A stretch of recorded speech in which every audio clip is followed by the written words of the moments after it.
Free fire গেমটা এমন একটা গেম যেটা যে একবার খেলছে সে বারবার খেলতে মনে চায়। প্রথম পারবে না, চেষ্টা করতে করতে যখন পেরে যায় তখন আর ছাড়ে না। আর এই গেমটা যারা একবার খেলছে, যার মনে একবার জায়গা করে নিয়েছে, সে কখনোই এই গেমটা বলতে পারবে না।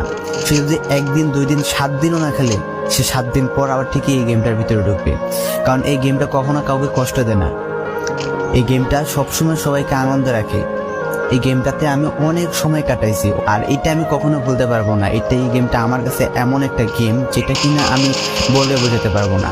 অ্যান্ড এই গেমটা শুধু আমার কাছে না, আমি মনে করি যে প্রত্যেকটা ফ্রি ফায়ার প্লেয়ারের কাছে অনেকটা ইমোশনাল টাইপের একটা গেম হয়ে গেছে। কারণ এই গেমটাতে বর্তমানে যে অবস্থা হচ্ছে, যে গেমে এমন আপডেট দিতেছে, আপডেট দেওয়ার কারণে পুরো গেমটাই চেঞ্জ হয়ে যাচ্ছে। আগের ফ্রি ফায়ার আর আগের মতো নেই।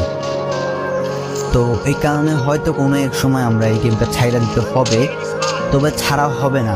যদি ছাড়া হয় তাহলে শুধুমাত্র গেমটা ব্যান্ড হওয়ার পরে ছাড়া হবে। তো যদি পার্মানেন্টলি গেমটা ব্যান করে দেয় তাহলে আমাদের এই গেমটা থেকে বিরত থাকতে পারবো।